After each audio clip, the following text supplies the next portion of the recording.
1944, le journal Défense de la France, issu de la Résistance, sort de l'ombre et devient France Soir. À sa tête, Pierre Lazareff, alias Pierrot les Bretelles. Grâce à lui et pour 30 ans, France Soir va devenir le premier quotidien français. Claude Lambert, aujourd'hui à la retraite, a passé 40 ans au journal. Lazareff, c'était un homme coléreux, parce qu'il piquait des crises, il bouffait ses crayons, il bouffait des pipes qui n'allumaient pas et qui étaient mordues complètement défaites, parce que c'est un homme qui avait beaucoup de caractère. Alors, les fameux chocolats, quand on parlait des chocolats, le chocolat, c'était une conférence qui se déroulait tous les matins à 10 h dans le bureau de Pierre Lazareff, avec tous les rédacteurs en chef. Il était fascinant. Il était fascinant parce qu'il avait une obsession, c'est le lecteur. France Soir est le journal du grand reportage, avec par exemple Jean-Paul Sartre, envoyé spécial à Cuba. Mais c'est aussi le quotidien des événements populaires. 19 personnes couvrent le Tour de France. Lazareff est sur tous les coups. Quand il se passe quelque chose, les puissants décrochent leur téléphone. 10 novembre 1970, Serge Maffert, directeur du service étranger, reçoit un coup de fil. Lazareff lui dit « De Gaulle serait mort, vérifié ». 7 h du matin, De Gaulle était mort. Depuis la veille au soir, 19 h 30, Lazareff le savait, il avait été prévenu par, dit-on, Georges Pompidou. On fait une édition spéciale. Au moment où Europe numéro 1 a annoncé à 9 h 01 la mort de De Gaulle le 10 novembre, nous étions en vente, France Soir sortait et on a vendu 2 260 000 exemplaires. Il nous en manquait à peu près 500 000 exemplaires ce jour-là. On aurait pratiquement frôlé les 3 millions, ce qui aurait été une performance prodigieuse. Bien avant l'heure, France Soir invente l'info en continu. Le journal sort 7 éditions par jour. Mais en 1972, Pierre Lazareff meurt d'un cancer, l'âme de France Soir s'envole. Et puis, il y a l'arrivée de la télévision. Les Français lisent moins. Pour Philippe Bouvard, arrivé au journal en 1973, c'est le début de la fin. La presse écrite a perdu le monopole de l'information. Pis encore, en matière d'information, elle a été, sur le plan de la chronologie, en retard sur la radio, qui était instantanée, et sur la télévision qui intervenait 2 fois par jour et surtout dans la grand-messe du 20 h. Commence alors la valse des directeurs et des propriétaires. Les licenciements se suivent.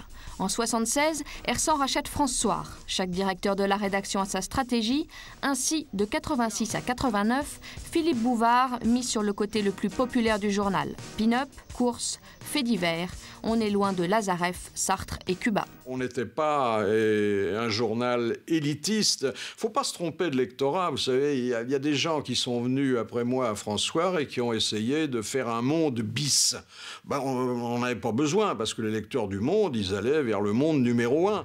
Mais la méthode Bouvard ne paye pas, la crise dure. France Soir quitte le centre de Paris et s'installe à Aubervilliers. En 1999, Jean-Luc Manot prend les rênes. Sans vouloir faire le monde bis, il cherche un retour aux sources, un quotidien populaire et intelligent qui traite tous les sujets. Comment? En essayant de faire de la qualité, de faire des choses simples, mais de qualité. C'est-à-dire de ne pas dire, par exemple, pour un lectorat populaire, l'étranger, c'est trop compliqué. Ne pas dire la politique, il faut la traiter très brièvement parce que pour un lectorat populaire, c'est compliqué, comme certains le disent. Ou alors il faut se concentrer sur le fait divers parce que ça, les gens populaires, ils aiment bien ça. D'abord, je crois que c'est une mauvaise vision de ce qu'est la réalité de nos sociétés. Et ensuite, c'était évidemment pas notre intention. La volonté de dire plus c'est difficile, plus c'est compliqué, plus il faut que nous fassions effort pour l'expliquer et moins il faut que nous y renoncions. Jean-Luc Manot veut faire des coups. Et pour ça, il est prêt à dépenser beaucoup. En octobre 1999, tout le monde cherche Maurice Papon, parti en Suisse pour éviter la prison. Manot a du flair. Il est en contact avec l'agence Gamma.